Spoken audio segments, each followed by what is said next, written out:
Funny how people unsubscribe from your life without notice. One day they swear forever, the next they're gone.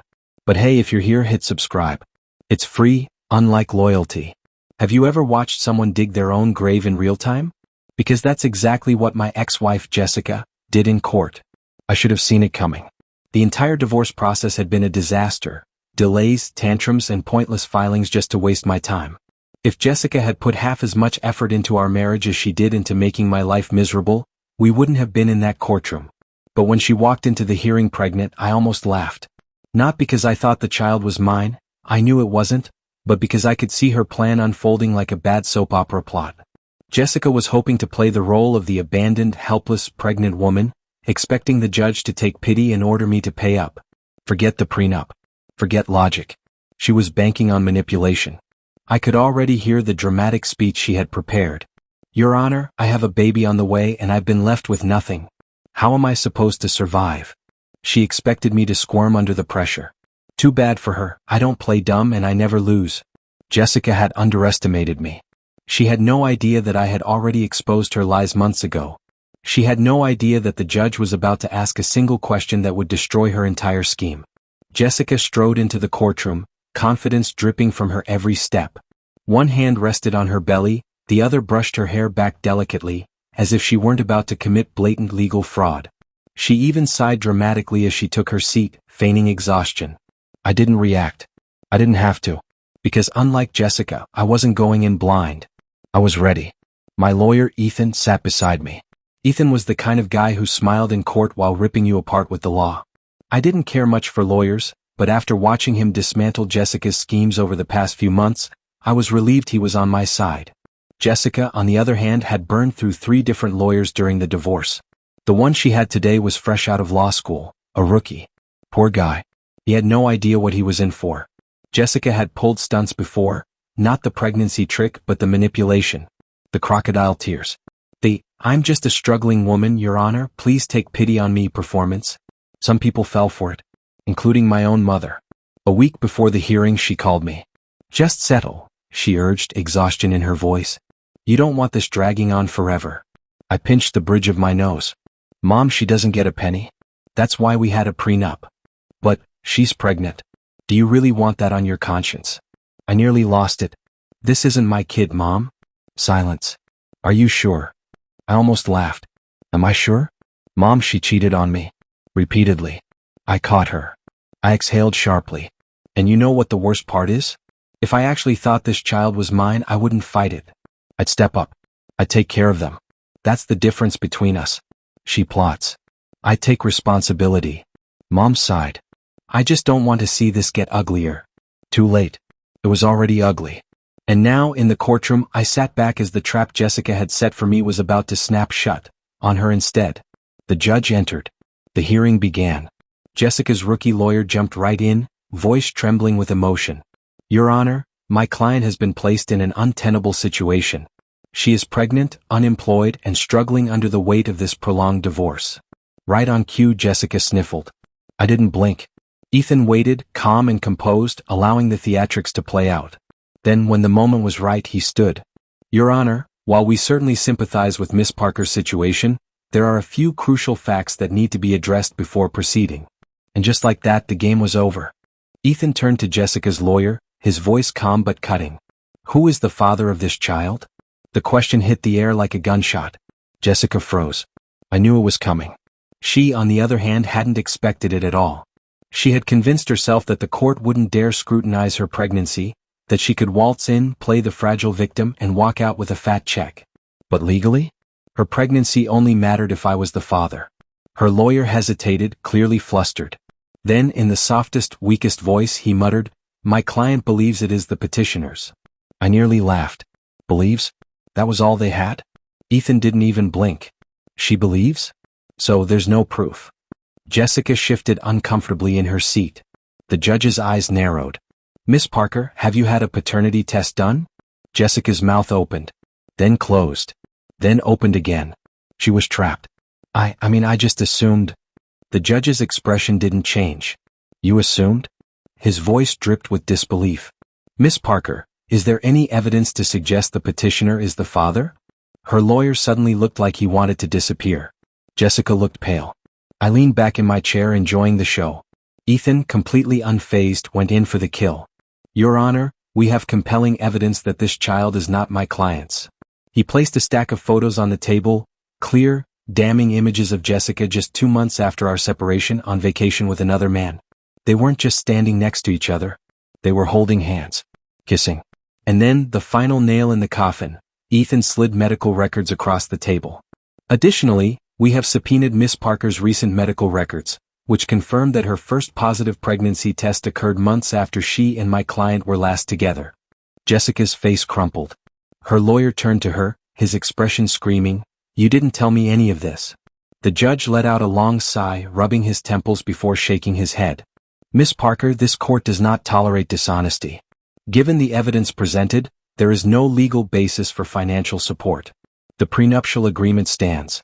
You will not receive alimony or any further compensation. Oh. Jessica gasped as if someone had physically struck her. Your Honor. This hearing is over.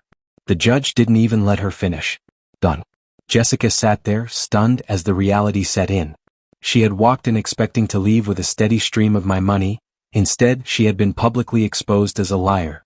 Her lawyer wouldn't even look at her. He just stared at the floor, probably re-evaluating every decision that led him to take on her case. Jessica's hands clutched the table, as if she could somehow hold on to the last shreds of her plan. But it was over. And then the tantrum began. But Your Honor, she screeched, voice high-pitched with desperation. This isn't fair. I'm going to have a baby and he just gets to walk away. The judge inhaled sharply, visibly exhausted. Miss Parker, he said firmly, this court does not make financial decisions based on emotional appeals. Your pregnancy has no legal bearing on this divorce unless paternity is confirmed, which it has not been. But, the judge raised a hand. Enough. Jessica snapped. She spun in her chair, glaring at me with pure hatred. Are you really going to do this? To your own child? There it was. Her last desperate gamble. Even after being completely humiliated, she still tried to plant doubt. The courtroom fell silent. I didn't take the bait. Instead, I smiled, slow, pleased, and merciless. You really want to do this, Jessica?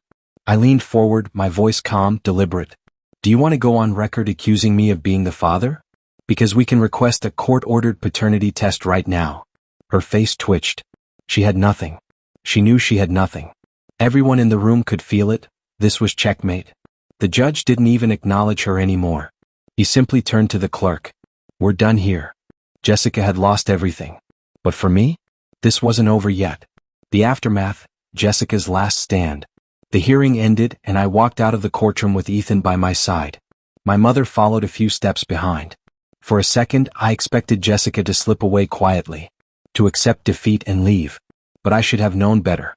She stormed out after me, heels clacking, face red, hands shaking. You're a monster, she spat. You let me sit there and be humiliated. I turned to her, slowly, taking in her disheveled appearance. I'm sorry, Jessica. I paused, watching her breath hitch.